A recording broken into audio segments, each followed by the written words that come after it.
ইবলিসকে আল্লাহ মানুষের জন্য পরীক্ষাস্বরূপ সৃষ্টি করেন এবং কিয়ামত পর্যন্ত তার হায়াত দীর্ঘ করে দেন।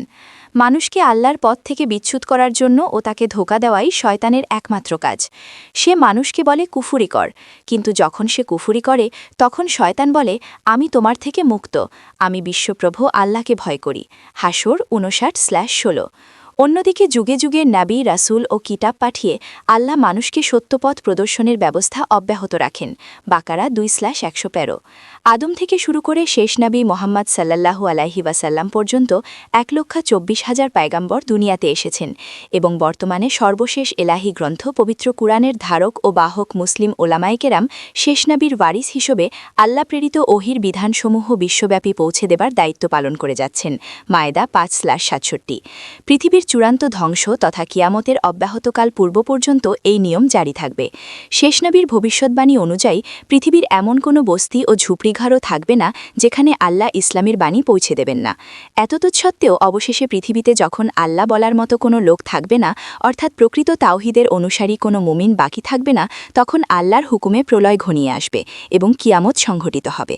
মানুষের দেহগুলি সব মৃত্যুর পরে মাটিতে মিশে যাবে, কিন্তু রুহগুলি স্ব ভাল বা মন্দ আমল অনুযায়ী ইল্লিন অথবা সিজ্জিনে অবস্থান করবে। মোত্তাফেক্কিন ৮৩/৭-১৮, যা কিয়ামতের পরপরই আল্লাহর হুকুমে স্ব দেহে পুনঃপ্রবেশ করবে। ফজর ৮৯/২৯ এবং চূড়ান্ত হিসাব নিকাশের জন্য সকল মানুষ সশরীরে সৃষ্টিকর্তা আল্লাহর দরবারে নিত হবে। মোত্তাফেক্কিন ৮৩/৪-৬। মানুষের ঠিকানা হলো তিনটি: ১. দারুদ্দুনিয়া, অর্থাৎ যেখানে আমরা এখন বসবাস করছি। ২. দারুল বরজাক, অর্থাৎ মৃত্যুর পরে কবরের জগৎ। ৩. দারুল কারার, অর্থাৎ কিয়ামতের দিন শেষ বিচার শেষে জান্নাত বা জাহান্নামের চিরস্থায়ী ঠিকানা। অতএব পৃথিবী হল মানুষের জন্য সাময়িক পরীক্ষাগার মাত্র। জান্নাত থেকে নেমে আসা মানুষ এই পরীক্ষাস্থলে পরীক্ষা শেষে সুন্দর ফল লাভে পুনরায় জান্নাতি ফিরে যাবে, অথবা ব্যর্থকাম হয়ে জাহান্নামে নিক্ষিপ্ত হবে। অতপর সেখানেই হবে তাদের সর্বশেষ যাত্রাবিরতি এবং সেটাই হবে তাদের চূড়ান্ত ও চিরস্থায়ী ঠিকানা। আল্লাহ বলেন, মাটি থেকেই আমরা তোমাদের সৃষ্টি করেছি, ওই মাটিতেই তোমাদের ফিরিয়ে নেব, অতপর ওই মাটি থেকেই আমরা তোমাদেরকে পুনরায় বের করে আনব। তোয়াহা ২০/৫৫। অতপর বিচার শেষে কাফেরদেরকে হাঁকিয়ে নেওয়া হবে জাহান্নামের দিকে এবং মুত্তাকিদের নেওয়া হবে জান্নাতে। জুমার ৩৯, ৬৯, ৭৩।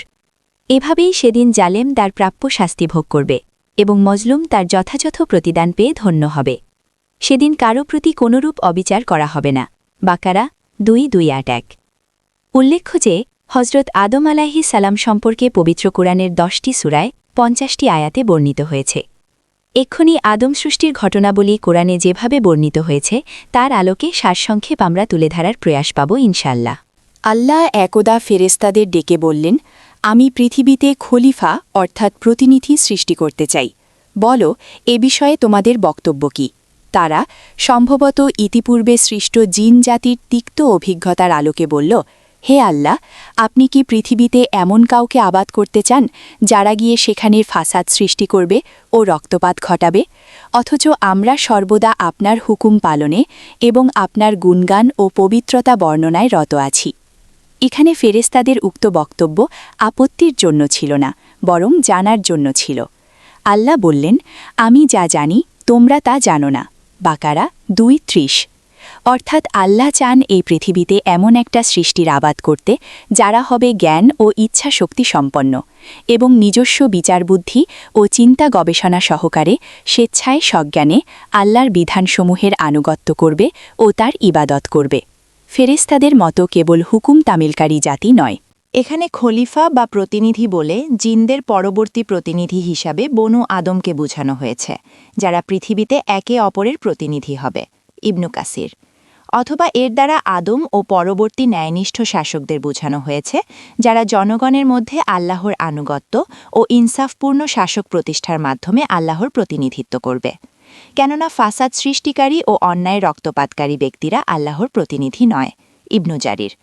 তবে প্রথম ব্যাখ্যাই অগ্রগণ্য, যা ফেরেশতাদের জবাবে প্রতীয়মান হয় যে এমন প্রতিনিধি আপনি সৃষ্টি করবেন যারা পূর্ববর্তী জিনজাতির মতো পৃথিবীতে গিয়ে ফাসাদ ও রক্তপাত ঘটাবে। বস্তুত জিনজাতির উপর কিয়াস করেই তারা এরূপ কথা বলে থাকতে পারে। ইবনু কাসির। অতপর আল্লাহ আদমকে সবকিছুর নাম শিক্ষা দিলেন। সবকিছুর নাম বলতে পৃথিবীর সূচনা থেকে লয় পর্যন্ত ছোট বড় সকল সৃষ্ট বস্তুর ইলম ও তা ব্যবহারের যোগ্যতা তাকে দিয়ে দেওয়া হলো, যা দিয়ে সৃষ্ট বস্তুসমূহকে আদম ও বনু আদম নিজেদের অনুগত করতে পারে ও তা থেকে ফায়দা হাসিল করতে পারে। যদিও আল্লাহর অসীম জ্ঞানরাশির সাথে মানবজাতির সম্মিলিত জ্ঞানের তুলনা মহাসাগরের অথই জলরাশির বুক থেকে পাখির ছোমারা এক ফোঁটা পানি সমতুল্য মাত্র। বলা চলে যে আদমকে দেওয়া সেই যোগ্যতা ও জ্ঞান ভাণ্ডার যুগে যুগে তার জ্ঞানী ও বিজ্ঞানী সন্তানদের মাধ্যমে বিতরিত হচ্ছে ও তার দ্বারা জগৎ সংসার উপকৃত হচ্ছে।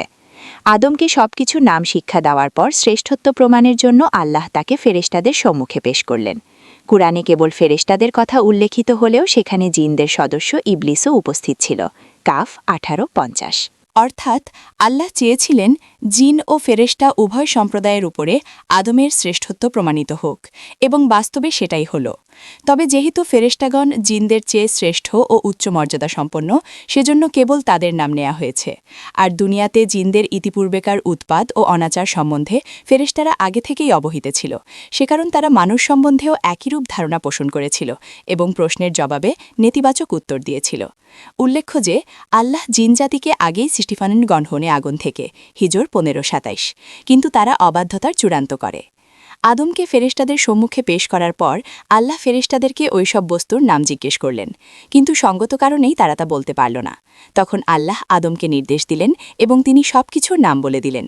ফলে ফেরেশতারা অকপটে তাদের পরাজয় মেনে নিল এবং আল্লাহর মহত্ব ও পবিত্রতা ঘোষণা করে বলল, হে আল্লাহ, আপনি আমাদেরকে যতটুকু শিখিয়েছেন তার বাইরে আমাদের কোনো জ্ঞান নেই। নিশ্চয়ই আপনি সর্বজ্ঞ ও দূরদৃষ্টিমান। বাকারা 2:32। অতপর আল্লাহ তাদের সবাইকে আদমের সম্মুখে সম্মানের সিজদা করতে বললেন। সবাই সিজদা করল, ইবলিস ব্যতীত। সে অস্বীকার করল ও অহংকারে স্ফীত হয়ে প্রত্যাখ্যান করল। ফলে সে কাফিরদের অন্তর্ভুক্ত হল। বাকারা 2:34। ইবলিস ওই সময় নিজের পক্ষে যুক্তি পেশ করে বলল, আমি ওর চাইতে উত্তম, কেননা আপনি আমাকে আগুন দ্বারা সৃষ্টি করেছেন আর ওকে সৃষ্টি করেছেন মাটি দিয়ে। আল্লাহ বললেন, তুই বের হয়ে যা, তুই অভিশপ্ত, তোর উপরে আমার অভিশাপ রইল পুনরুত্থান দিবস পর্যন্ত। আদমকে সৃষ্টি করার আগেই আল্লাহ ফেরেশতাদেরকে আদমের প্রতি সিজদা করার কথা বলে দিয়েছিলেন। হামিম সাজদা, ফুসিলাত 41:11। তাছাড়া কোরআনের বর্ণনাসমূহ থেকে একথা স্পষ্ট হয় যে আদমকে সিজদা করার জন্য আল্লাহর নির্দেশ ব্যক্তি আদম হিসাবে ছিল না, বরং ভবিষ্যৎ মানবজাতির প্রতিনিধিত্বকারী হিসাবে তার প্রতি সম্মান জানানোর জন্য জিন ও ফেরেশতাদের সিজদা করতে বলা হয়েছিল। এই সিজদা কখনোই আদমের প্রতি ইবাদত পর্যায়ের ছিল না, বরং তা ছিল মানবজাতির প্রতি আনুগত্য প্রদর্শন ও তাদেরকে সকল কাজে সহায়তা করার প্রতিশ্রুতি দানের প্রতীকী ও সম্মানসূচক সিজদা মাত্র। ওদিকে কাফিরদের অন্তর্ভুক্ত হলেও ইবলিস কিন্তু আল্লাহকে সৃষ্টিকর্তা ও পালনকর্তা হিসাবে অস্বীকার করেনি, বরং আল্লাহ যখন তাকে অভিসম্পাত করে জান্নাত থেকে চিরদিনের মতো বিতাড়িত করলেন, তখন সে আল্লাহকে রব হিসাবেই সম্বোধন করে প্রার্থনা করল, কলা রব্বি ফা আনজিরনি ইলা ইয়াউমে ইউবাসুন। হে আমার প্রভু, আমাকে আপনি কেয়ামত পর্যন্ত অবকাশ দিন। হিজের 15:36, সোয়াদ 48:79। আল্লাহ তার প্রার্থনা মঞ্জুর করলেন। অতপর সে বলল, হে আমার পালনকর্তা, আপনি যেমন আমাকে পথভ্রষ্ট করেছেন, আমিও তেমনি তাদের সবাইকে পৃথিবীতে নানারূপ সৌন্দর্যে প্রলুব্ধ করব এবং তাদেরকে পথভ্রষ্ট করে দেব, তবে যারা আপনার একনিষ্ঠ বান্দা তাদের ব্যতীত। হিজর 15:34-40, সোয়াদ 48:79-83। আল্লাহ তাকে বললেন, তুমি নেমে যাও এবং এখান থেকে বেরিয়ে যাও, তুমি নিচুতমদের অন্তর্ভুক্ত, এখানে তোমার অহংকার করার অধিকার নেই। আরাফ 7:13। উল্লেখ্য যে ইবলিস জান্নাত থেকে বহিষ্কৃত হলেও মানুষের রগরেশায় ঢুকে ধোঁকা দেওয়ার ও বিভ্রান্ত করার ক্ষমতা আল্লাহ তাকে দিয়েছিলেন, আর এটা ছিল মানুষের পরীক্ষার জন্য। শয়তানের ধোঁকার বিরুদ্ধে জিততে পারলেই মানুষ তার শ্রেষ্ঠত্বের মর্যাদা ও ক্ষুণ্ণ রাখতে পারবে এবং আখেরাতে জান্নাত লাভে ধন্য হবে, নইলে ইহকাল ও পরকালে ব্যর্থকাম হবে।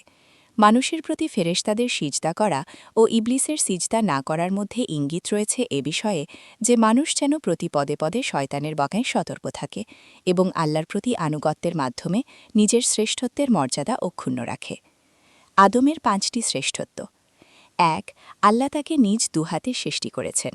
সোয়াদ 38-75। 2. আল্লাহ নিজে তার মধ্যে রূহ ফুঁকে দিয়েছেন। সোয়াদ 38-72। 3. আল্লাহ তাকে সকল বস্তুর নাম শিক্ষা দিয়েছেন। বাকারা 2:31। 4. তাকে সিজদা করার জন্য আল্লাহ ফেরেশতাদের নির্দেশ দিয়েছেন। বাকারা 2:34। 5. আদম একাই মাত্র মাটি থেকে সৃষ্ট। বাকি সবাই পিতামাতার মাধ্যমে সৃষ্ট। সাজদা 32:7-9।